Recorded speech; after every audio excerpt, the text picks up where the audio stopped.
रात के करीब 12 बजे का वक्त था। गर्मियों की रातें थीं और मैं अपने कमरे में सो रही थी। अचानक मेरे कमरे के दरवाजे पर दस्तक हुई। पहले तो मैं थोड़ा डर गई, लेकिन फिर सोचा शायद मेरा भाई ही होगा, क्योंकि घर में मेरे और भाई के अलावा कोई और नहीं था। मैंने उठकर दरवाजे की ओर कदम बढ़ाए। दरवाजा खोलते ही मैंने बाहर झांका, लेकिन वहां कोई नहीं था। मैंने सोचा शायद ये मेरा वहम होगा। मैं वापस बिस्तर पर लेटने लगी।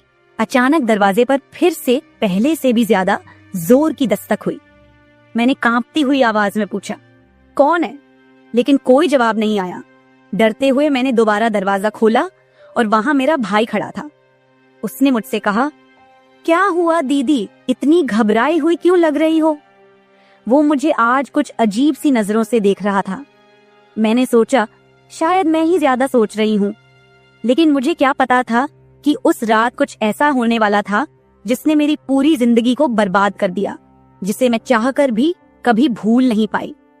अब मैं आपको अपनी जिंदगी का वो सच बताने जा रही हूँ जिसे मैंने आज तक सबसे छुपा कर रखा था। यह सच ऐसा है जो मेरी हर रात की नींद और हर दिन का सुकून छीन ले गया। इसे सुनने के बाद शायद आपकी रूह कांप उठेगी। दोस्तों, कहानी सुनने से पहले दिल थाम कर बैठिएगा, क्योंकि कहानी बहुत ही खतरनाक होने वाली है। अगर चैनल पर पहली बार आए हैं तो चैनल को सब्सक्राइब जरूर कर लीजिएगा। तो चलिए कहानी शुरू करते हैं।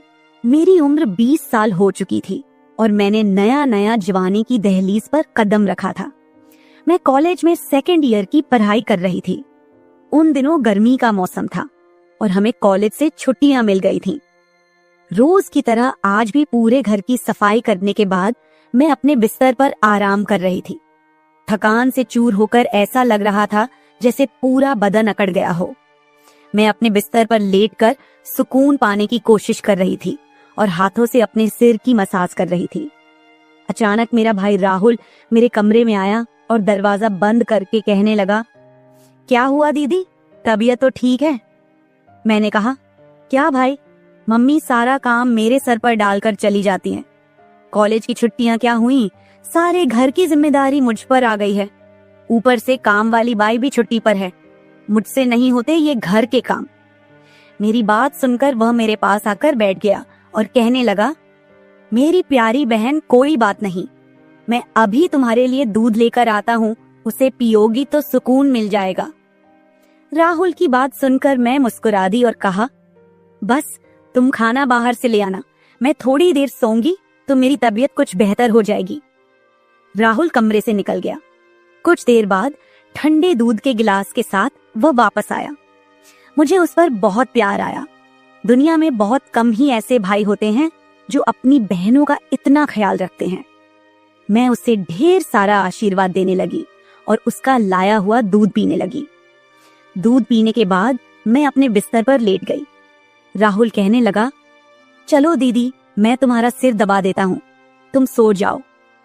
वह मेरे पास बैठ गया और अपने हाथों से मेरा सिर दबाने लगा। उसके हाथों से मुझे सुकून मिलने लगा और मेरे सर का दर्द भी कम हो गया था। मैं आंखें मूंद कर लेट गई और कुछ ही देर में मैं गहरी नींद सो गई। मुझे कोई भी होश नहीं था कि मैं कितने घंटे तक सोती रही।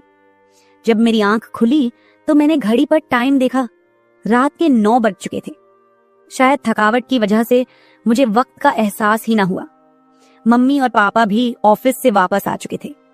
मुझे कुछ भी समझ नहीं आ रहा था और मेरा पूरा शरीर दर्द कर रहा था। मैं बिस्तर से उठकर बाथरूम जाने लगी। तभी मुझे चक्कर आ गए। मुझे ऐसा लग रहा था जैसे सब कुछ घूम रहा हो और अगर दीवार का सहारा नहीं लिया होता तो शायद गिर जाती। खुद को संभालते हुए मैं फ्रेश होकर बाहर आई। देखा कि सभी खाने के टेबल पर बैठे हुए थे और मेरे आने का इंतजार कर रहे थे। मैं जाकर आराम के साथ कुर्सी पर बैठ गई। मेरी हालत काफी खराब हो चुकी थी और थकावट से मेरा पूरा बदन दर्द कर रहा था। राहुल ने देखा कि मैं थकी हुई हूँ तो तुरंत मम्मी से कहने लगा, मम्मी देखिए, अंजलि दीदी पर काम का बोझ थोड़ा कम डाला करे। अरे, अगर काम वाली नहीं आ रही तो उसकी जगह किसी और को रख ले। यह बेचारी सारा दिन काम करके थक जाती है। देखें तो इसकी रंगत भी पीली पड़ चुकी है। वाकई में मेरी हालत दिन ब दिन खराब होती जा रही थी। मम्मी और पापा दोनों ही काम करते थे, क्योंकि सिर्फ पापा की जॉब से घर का खर्चा चलना मुश्किल था। साथ ही हमारी पढ़ाई का खर्च भी काफी था, इसलिए मम्मी भी उसी कंपनी में काम करती थी जहां पापा। हम दोनों भाई बहन कॉलेज जाते थे, लेकिन गर्मी के मौसम में छुट्टियां होने की वजह से घर पर ही थे। मैंने एक बात नोटिस की थी कि पिछले कुछ हफ्तों से राहुल मेरे कुछ ज्यादा ही करीब होने लगा था। जब से मुझे कॉलेज से छुट्टियां मिली थीं, तब से वह मेरा कुछ ज्यादा ही ख्याल रखने लगा था। अगर मैं घर का कोई काम करती तो वह आकर मदद करने लगता। कभी कभी काम करते वक्त मुझे थकावट महसूस होती तो वह मुझे आराम से बिठाकर मेरा सिर दबा देता। जब मैं उसे मना करती तो वह हंसते हुए कहता, नहीं दीदी, तुम बहुत काम करती हो, अब मेरा हक बनता है कि तुम्हें सुकून दो। मैं उसे रोक नहीं पाती और चुपचाप लेटी रहती। लेकिन एक रात जो हुआ, उससे मेरे होश उड़ गए थे। क्या राहुल कभी ऐसा कर सकता था? मैं अपने कमरे में सो रही थी। आधी रात के करीब मुझे महसूस हुआ कि जैसे कोई मेरे कमरे में आकर खड़ा हो गया हो।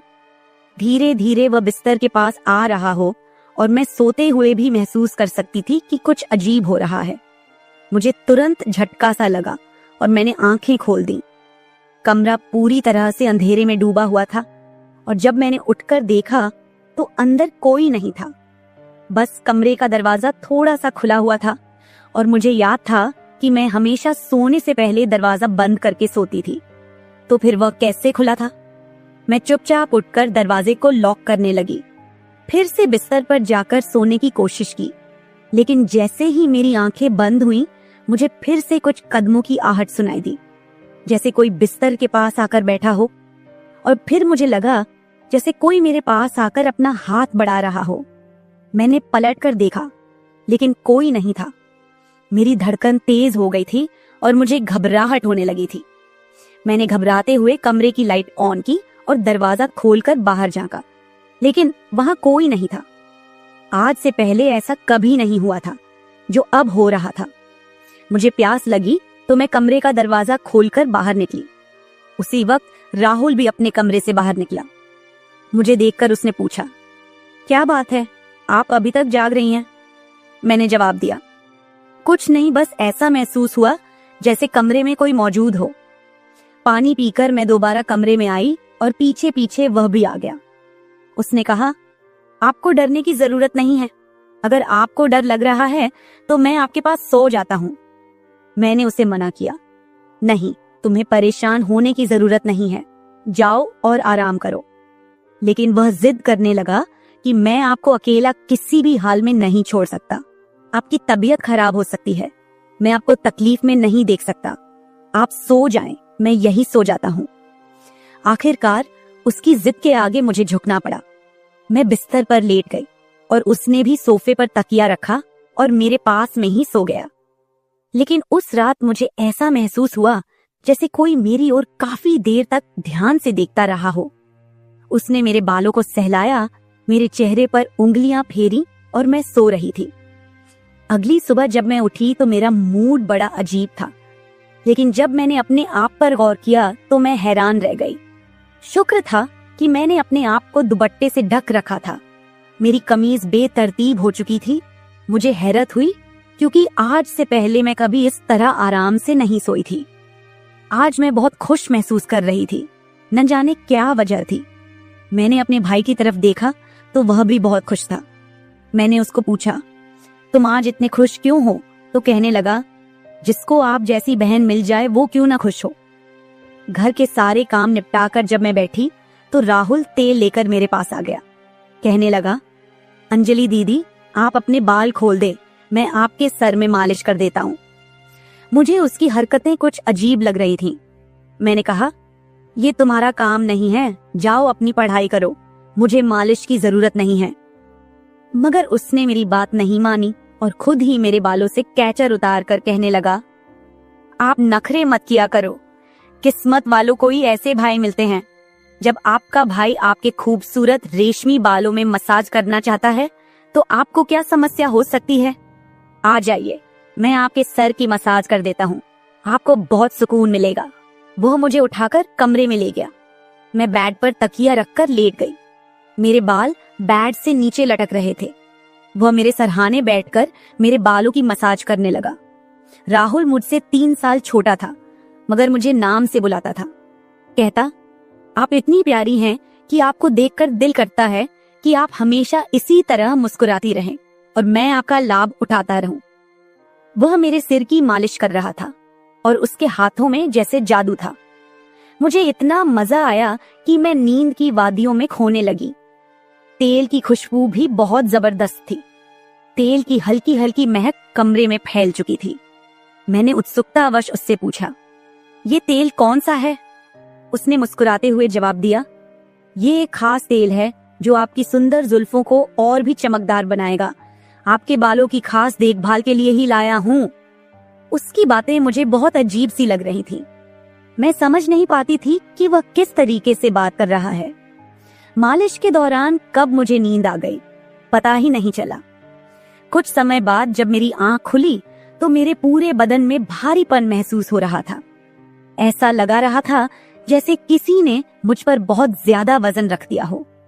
मेरी टांगों और हाथों में अजीब सा दर्द था, मानो घंटों तक मैं किसी भारी बोझ के नीचे रही हूं। पूरे बदन में दर्द सरायत कर रहा था। मैं धीरे धीरे उठकर बैठी और चारों तरफ नजर दौड़ाई। मेरे कपड़े हल्के हल्के गीले हो गए थे और पंखा भी बंद था। कमरे में गर्मी का एहसास हो रहा था। मैंने चक्कर खाती हालत में बेड से नीचे कदम रखा, मगर पैरों में जैसे जान नहीं थी। मैंने अपने भाई को देखा जो शांत और सामान्य नजर आ रहा था। लेकिन यह सब क्या हो रहा था? मुझे समझ नहीं आ रहा था कि आखिरकार ऐसा क्यों हो रहा है। बड़ी मुश्किल से खुद को घसीटते हुए मैं बाथरूम पहुंची और फ्रेश होकर आई। आईने में अपनी हालत देखी तो ऐसा लगा जैसे मैं पूरी रात सोने की बजाय किसी मेहनत वाले काम में जुटी रही हूं। जब मैं कमरे से बाहर निकली तो मुझे हल्की हल्की फुसफुसाने की आवाजें सुनाई दी। ऐसा लगा जैसे कोई किसी से बातचीत कर रहा हो। घर में मेरे और राहुल के अलावा कोई नहीं था। फिर वह किससे बात कर रहा था? प्यास लगने के कारण मैं पहले किचन में पानी पीने गई, लेकिन तब तक आवाजें आनी बंद हो चुकी थीं। जैसे ही मैं किचन के दरवाजे के पास पहुंची, राहुल बैठक से बाहर निकलता दिखा। उसके हाथों में कई नोटों के बंडल थे और उसके चेहरे पर एक अजीब सी मुस्कान थी। मेरे माथे पर बल पड़ गए। उसने जैसे ही मुझे देखा चौंक गया। कहने लगा, दीदी आप उठ गईं। मैंने बिना जवाब दिए धीरे धीरे उसके करीब जाकर पूछा, ये पैसे कहां से आए? वह हड़बड़ा गया और तुरंत उन्हें अपनी जेब में डालने की कोशिश करने लगा। मैंने उसका हाथ पकड़कर उन पैसों को बाहर निकाला और सख्ती से पूछा, सच सच बताओ, इतने पैसे तुम्हारे पास कैसे आए? वह घबरा गया और कहने लगा, प्लीज पापा को मत बताना। ये पैसे पापा के एक दोस्त ने पुराने कर्ज के रूप में लौटाए हैं। मैंने सोचा था कि इनसे मोबाइल खरीद लूंगा। उसकी बात सुनकर मेरा गुस्सा 7वें आसमान पर पहुंच गया। मैंने उसे डांटते हुए कहा, क्या तुम्हें घर की हालत का जरा भी अंदाजा नहीं है? मम्मी पापा दोनों इतनी मेहनत कर रहे हैं और तुम इन पैसों से मोबाइल खरीदने की सोच रहे हो। उसने शर्मिंदा होकर पैसे मुझे थमा दिए। मैंने वो पैसे रात को पापा को दे दिए। उस रात राहुल ने मुझसे एक भी बात नहीं की और जल्दी सोने चला गया। मैं अगले दिन किचन में काम कर रही थी जब राहुल अपने दोस्तों के साथ घर में दाखिल हुआ। मैं जितनी हैरान होती उतना ही कम था, क्योंकि वह अपने दोस्तों को सीधा लाउंज में ही ले आया था। उस वक्त मैं दुपट्टा उतारकर बर्तन साफ कर रही थी। जब वह सब हंसते हुए अंदर आए, मैंने तुरंत दुपट्टा ऊपर लिया और फिर राहुल को समझाने लगी कि यह क्या तरीका है? तुम जानते हो इस वक्त मम्मी पापा घर नहीं हैं, फिर भी इन लोगों को घर ले आए हो। राहुल मुस्कुराते हुए बोला, दीदी ये घर मेरा भी है और आपको कोई दिक्कत नहीं होनी चाहिए। वैसे भी ये मेरे खास दोस्त हैं, आप उनके लिए खाना बना दें। वह मुझसे काफी नाराज हो चुका था, मगर अब मैं क्या करती? खाना तो बनाना जरूरी था। मैंने मजबूर होकर खाना तैयार किया और टेबल पर लगा दिया। मैंने गौर किया कि उसके दोस्त बार बार मुझे घूर कर देख रहे थे। वे सभी राहुल की उम्र से बड़े थे और अजीब तरीके से घूर रहे थे, जैसे कच्चा ही खा जाएंगे। मैं तुरंत अपने कमरे में चली गई और दरवाजा बंद कर लिया। उनके जाने के बाद मैंने राहुल से कड़े शब्दों में कहा, दोबारा तुम्हारे दोस्त इस घर में नजर न आए, नहीं तो मैं मम्मी पापा को सब बता दूंगी। राहुल ने कुछ पल मेरी ओर देखा और फिर मुस्कुराते हुए बोला, ठीक है, वो नहीं आएंगे, लेकिन आप मम्मी पापा को कुछ मत बताइए। मुझे राहुल की हरकतें कुछ मुश्किल सी लगने लगी थी, क्योंकि वह मुझे अजीब तरह से देखने लगा था। उस रात मैं बिस्तर पर लेटी थी और आराम करने की कोशिश कर रही थी। अचानक मैंने महसूस किया कि मेरे पैरों पर किसी का हाथ था। मैं हड़बड़ाकर उठी और देखा कि राहुल मेरे पैरों को अपनी गोद में रखकर मसाज कर रहा था। मैंने उससे ऐसा करने से मना किया, मगर वह कहने लगा, मैं जो कर रहा हूँ मुझे करने दे। इस घर में एक मैं ही हूँ जिसे आपकी इतनी फिक्र है। मम्मी पापा को तो बस अपने काम की पड़ी रहती है। खैर, मैं भी थक चुकी थी। आंखें बंद की और सोने लगी। राहुल के हाथों मसाज करवाने से मैं नींद की गहराई में खोने लगी थी, मगर जब मेरी आंख खुली तो मेरे होश उड़ गए। मेरा सर बुरी तरह चकरा रहा था। बिस्तर की चादर बिल्कुल बेतरतीब हो चुकी थी। बिस्तर पर एक पुरुषों की शर्ट और परफ्यूम रखा हुआ था। यह सामान किसका था? मैं तो कुछ भी बोल नहीं सकी। सर में इतनी तेज दर्द था कि मैं दोबारा बिस्तर पर गिर गई, जैसे मैं पूरी तरह होश में नहीं थी। मुझे अब समझ में आने लगा था कि जब भी मेरा भाई उस तेल से मेरे सर की मसाज करता था तो मुझे इतनी गहरी नींद क्यों आ जाती थी। मुझे पास में किसी की फुसफुसाहट सुनाई दे रही थी, मगर कौन बोल रहा था यह मैं पहचान नहीं सकी। मुझे तो बस राहुल की आवाज सुनाई दे रही थी। ऐसा लग रहा था जैसे वह मेरे कमरे में मौजूद हो और मुझे उठाने की कोशिश कर रहा हो, लेकिन मैं कुछ भी साफ नहीं देख पा रही थी। कुछ देर बाद जब मेरी आंख खुली तो सारा दृश्य मेरी नजरों के सामने घूमने लगा। मैंने सबसे पहले बेड की तरफ देखा, जहां शर्ट और परफ्यूम पड़े थे, मगर अब वहां कुछ भी नहीं था।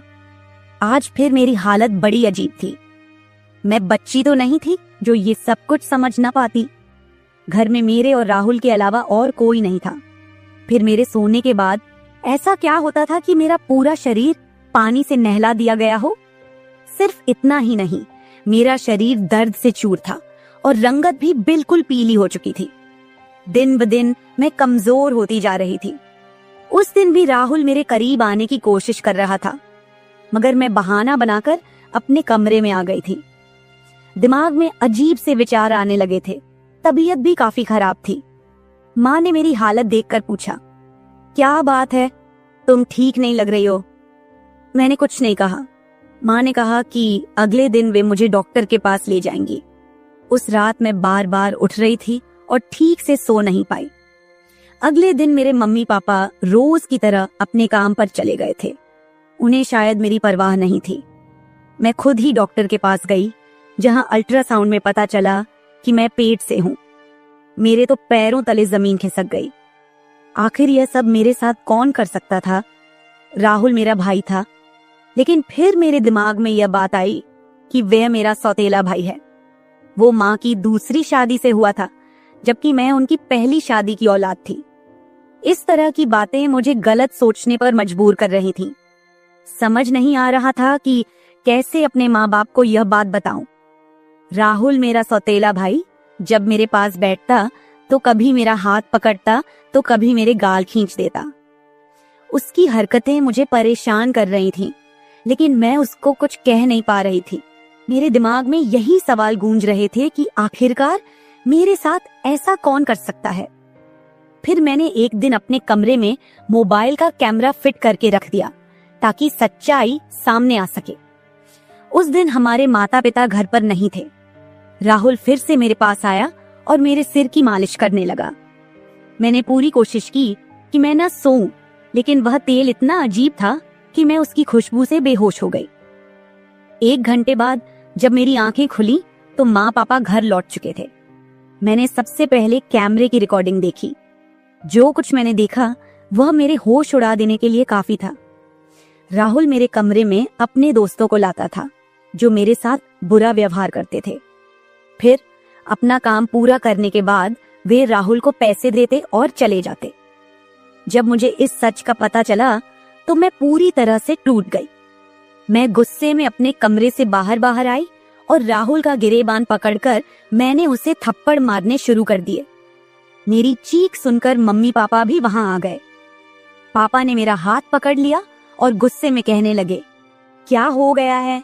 तुम इसे क्यों मार रही हो? होश में हो? क्या पागल हो गई हो? क्यों मार रही हो इसे? मैंने रोते हुए वीडियो दिखा दी कि यह जलील इंसान मेरे साथ क्या कर रहा था। वीडियो देखते ही माँ बेहोश होकर जमीन पर गिर गई।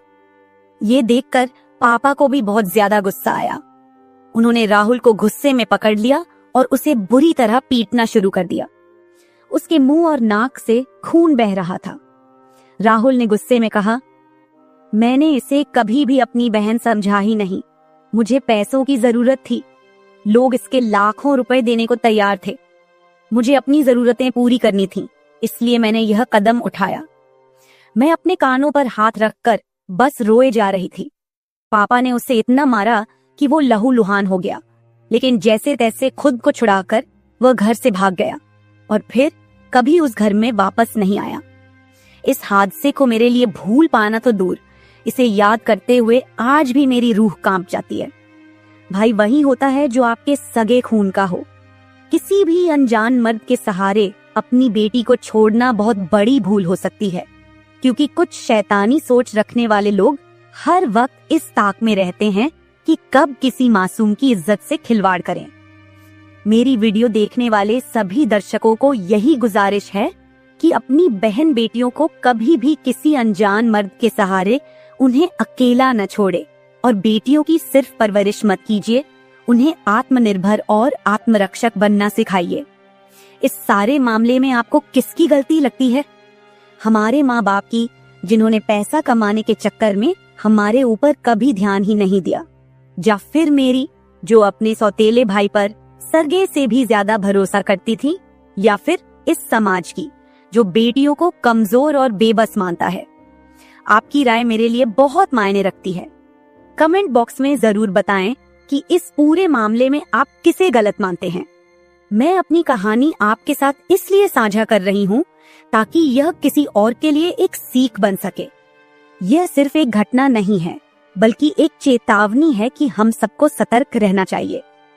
अगर आपको मेरी यह कहानी पसंद आई और आप मानते हैं कि इसे सुनकर कोई और भी जागरूक हो सकता है, तो इसे शेयर जरूर करें। अगर आप ऐसी और भी कहानियां सुनना चाहते हैं जो मनोरंजन के साथ एक संदेश भी दें, तो मेरे चैनल को सब्सक्राइब जरूर करें। बेल आइकॉन दबाना मत भूलिएगा ताकि आपको मेरी हर नई कहानी समय पर मिल सके। कल फिर मिलते हैं एक नई कहानी के साथ। धन्यवाद। हेलो दोस्तों, आज की कहानी मेरे और मेरे ससुर जी के रिश्ते के बीच की है। मेरा नाम कामिनी है और मेरी उम्र अभी 26 साल है। मैं काफी खूबसूरत हूँ। मैंने अपनी बॉडी को पूरा फिट रखा हुआ है क्योंकि मैं रोजाना एक्सरसाइज करती हूँ। मेरी शादी को 7 साल हो चुके हैं।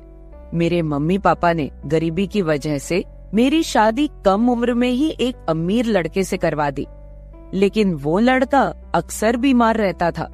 उसके हार्ट में कोई प्रॉब्लम थी। मैं अपनी शादी से ज्यादा खुश नहीं थी, पर मेरे पति मुझसे बहुत ज्यादा प्यार करते थे।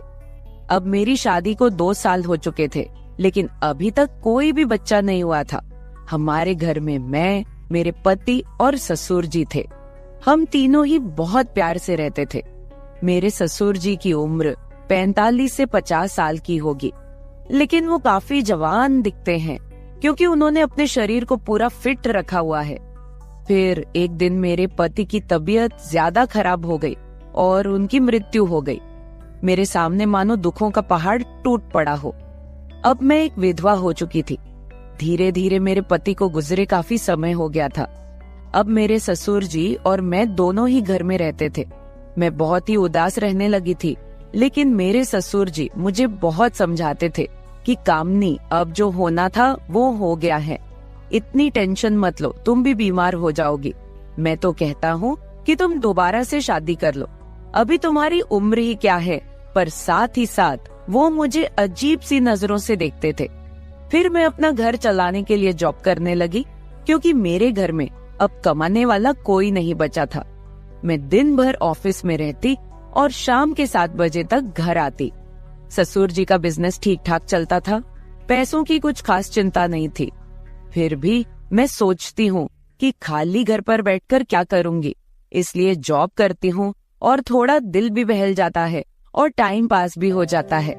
अब मेरे पति को गए हुए बहुत दिन हो चुके थे, इसलिए मैं उनकी मृत्यु के सदमे से थोड़ा थोड़ा बाहर निकल रही थी। ऑफिस की सहेलियों ने मुझे बहुत समझाया कि तुम शादी कर लो।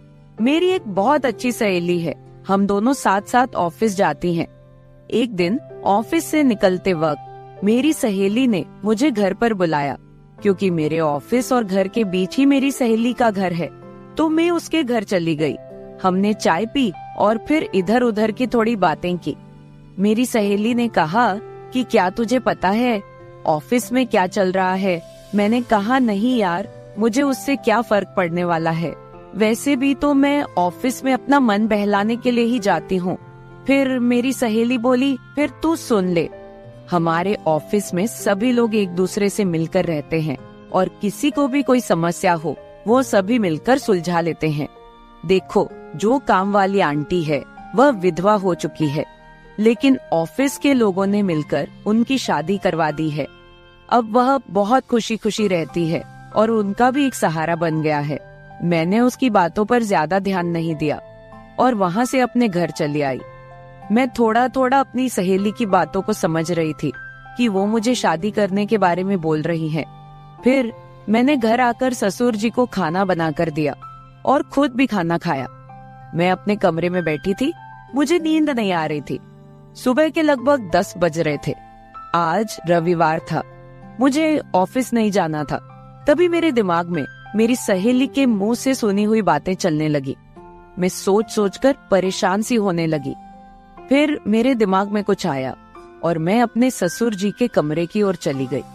जब मैं अपने ससुर जी के रूम में गई तो उनके हाथ में एक किताब थी।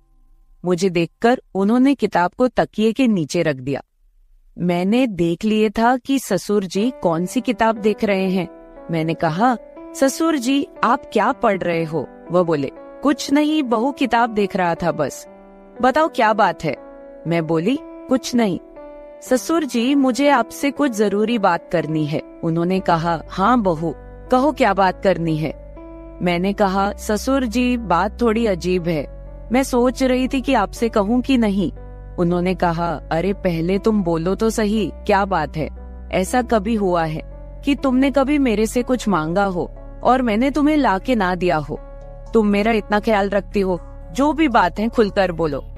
फिर मैंने हिम्मत करके ससुर जी को बोला कि अब मेरे पति की मृत्यु को 2 साल होने को आए हैं। उनकी मृत्यु के बाद से मैं बड़ी मुश्किल से सदमे से बाहर आई हूँ। अभी मैं घर से बाहर जाती हूँ तो मुझे बड़ी दिक्कत होती है। आपको तो पता ही है कि विधवा औरत की तरफ लोग कैसी नजरों से देखते हैं और उसके बारे में लोग कैसी सोच रखते हैं। आपने मुझे बहुत बार बोला है कि तुम शादी कर लो। मैं चाहती हूँ कि आप मेरे लिए एक पति की खोज करो, क्योंकि अकेले मेरी जिंदगी मुझसे नहीं निकाली जा रही। मैं भी चाहती हूँ कि मेरा भी कोई जीवन साथी हो जो मेरे सुख दुख की बात करे और मुझे बहुत ज्यादा प्यार करे। आपको पता है, एक औरत की कई जरूरतें होती हैं जो सिर्फ पति ही पूरी कर सकता है। बाकी आपको पता ही है कि मेरे माँ बाप तो इतने गरीब हैं कि उन्होंने पता नहीं एक बार मेरी शादी कैसे कर्ज उठाकर की है। मैं अब उनको कोई तकलीफ नहीं देना चाहती। अब मेरे लिए तो आप ही सब कुछ हो। मैं बड़ी हिम्मत करके आपसे ये बात कह रही हूँ। मुझे विश्वास है कि आप मेरे लिए कुछ अच्छा ही करोगे। उसके बाद ससुर जी ने मुझे अपने पास बैठा लिया और मेरे साथ कुछ बातें करने लगे और मेरे सुख दुख को बांटने लगे। फिर ससुर जी मुझसे बोले, बहू, जिस चीज की तलाश तुम बाहर से कर रही हो वो चीज तुमको घर में ही मिल सकती है। अगर तुम चाहो तो मैं तुम्हारी सभी जरूरतों को पूरा कर सकता हूँ। ससुर जी की बात सुनकर तो मेरे होश ही उड़ गए। मैंने बोला, ससुर जी, मैं तो आपकी बेटी सामान हूँ, आप ये सब कैसे सोच सकते हैं? ससुर जी बोले, देखो बहू, तुम्हें पता है तुम्हारी सासू माँ की मृत्यु के बाद से मैं अकेला ही जिंदगी बीता रहा हूँ। और जब से तुम्हारे पति की मृत्यु हुई है तुम भी अकेले जिंदगी बिता रही हो। अगर तुम्हारा इरादा हो तो हम दोनों का अकेलापन दूर हो जाएगा और हम दोनों एक दूसरे के सहारे जिंदगी बिता लेंगे और बाहर किसी को कुछ भी पता नहीं चलेगा। बाकी मेरे जाने के बाद ये सारी प्रॉपर्टी भी तो तुम्हारी ही है और इस प्रॉपर्टी को संभालने वाला भी तो कोई चाहिए। बाकी लोगों की टेंशन मत लो, वो तो जब तुम विधवा की जिंदगी जी रही हो तब भी बातें करते थे और अब भी बातें करेंगे। सच कहूँ तो बहू, मैं तो उसी वक्त तेरा दीवाना हो गया था जब मैंने तुम्हें पहली बार देखा था। फिर मैंने ससुर जी को बोला कि मैं सोचकर बताती हूँ। अगली सुबह मैं उठी और खाना बनाने लगी। अगले दिन मैं ऑफिस नहीं गई, मैं किचन में खाना पका रही थी। तभी ससुर जी किचन में आए और बोले, बहू आज ऑफिस नहीं जा रही हो क्या? मैंने कहा, नहीं आज नहीं जा रही हूँ, आज मैंने ऑफिस से छुट्टी ले ली है। आप कहीं जाने वाले थे, गए नहीं क्या? वो बोले, नहीं आज मेरी तबीयत ठीक नहीं है, मैंने सोचा कि आज घर रहकर आराम कर लेता हूँ। कुछ देर के बाद घर में कुछ मेहमान आ गए। हम लोग मेहमानों के आदर सत्कार में लग गए। मैंने उनसे हालचाल पूछा और उन लोगों से ढेर सारी बातें की। मेहमान के रूप में मेरे चाचा और चाची जी आए हुए थे। जब मैं मेहमानों से बातें कर रही थी तभी ससुर जी बाहर घूमने चले गए। उनकी आदत है कि जब वह घर पर रहते हैं तो वह खेतों की तरफ घूमने चले जाते हैं। फिर थोड़ी देर के बाद मेरे चाचा चाची भी खाना खाकर चले गए। दोपहर के 1 बजे का समय हो चुका था। मेरे दिमाग में ससुर जी की बातें घूम रही थी। मैं सोच रही थी कि इस अकेलेपन के साथ मैं सारी जिंदगी कैसे बिताऊंगी। मैं ससुर जी के साथ रहूंगी तो हो सकता है कि हमारा कोई बच्चा भी हो जाए। और ससुर जी की बात सही है, उनके जाने के बाद उनकी सारी प्रॉपर्टी भी तो मेरी ही है। मुझे ससुर जी की बातें काफी हद तक सही लग रही थी। फिर मैंने ससुर जी को कॉल किया और बोली, ससुर जी खाना तैयार हो गया है, आकर खाना खा लीजिए। इस पर वह बोले, मैं अभी बाहर हूँ और मुझे थोड़ा टाइम लगेगा। मैंने कहा ठीक है, मैं जरा बाहर जा रही हूँ तो देर शाम तक वापस आऊंगी, क्योंकि मैंने मार्केट शॉपिंग करने के लिए जाना था। फिर मैं मार्केट चली गई और वहाँ से अपने लिए और ससुर जी के लिए कुछ कपड़े खरीद कर लाई। जब मैं घर पहुँची तो शाम के 7 बज चुके थे। ससुर जी अपने कमरे में सो रहे थे। मैंने ससुर जी को उठाया और वो नहाने चले गए। अब चारों तरफ शांति हो चुकी थी। शाम के 8 बज चुके थे। फिर मैं ससुर जी के पास गई और उनको वो सब बातों के लिए हाँ बोल दी जो उन्होंने मुझे कही थी। ससुर जी मेरी हाँ सुनते ही खुश हो गए। फिर मैं उनके साथ, उसके बाद तो आप समझ ही सकते हैं, जो होना था वो हो गया। मैंने ससुर जी को फिर से अपनी ख्वाहिश बताई और ससुर जी ने मेरी ख्वाहिश पूरी कर दी। हम दोनों ने 1 से 2 घंटे तक एक दूसरे से वो सब बातें की और सारा काम किया। इस तरह से हम दोनों ससुर बहू काफी खुशी खुशी पति पत्नी की तरह रहने लगे। अब मुझे किसी भी चीज की दिक्कत नहीं होती, क्योंकि अब मुझे कहीं भी जाना होता है तो मैं ससुर जी के साथ चली जाती हूँ और हम खूब एंजॉय करते हैं। कुछ दिन बीत जाने के बाद ससुर जी बोले, कामिनी अब तुम मेरे बिजनेस के बारे में सारा कुछ समझ लो और खुद सारा बिजनेस संभाल लो। फिर मैंने जॉब छोड़कर ससुर जी का सारा बिजनेस खुद संभाल लिया। अब हम दोनों पति पत्नी के जैसे रहने लगे हैं। मैं ससुर जी की हर बात का ख्याल रखती हूँ और वो भी मेरी हर बात का ख्याल रखते हैं। कुछ देर के बाद हमारे घर बच्चा भी हो गया और हमारी जिंदगी काफी अच्छे से चल रही है, क्योंकि ससुर जी ने मेरी हर कमी को पूरा कर दिया है। हमें दुनिया की कोई परवाह नहीं है, कोई कुछ भी बोले, हम लोग अपने घर खुश हैं। तो मेरे प्यारे दोस्तों, अगर आप लोगों को मेरी ये कहानी पसंद आई हो तो चैनल को सब्सक्राइब जरूर कर ले और बेल नोटिफिकेशन ऑन कर ले।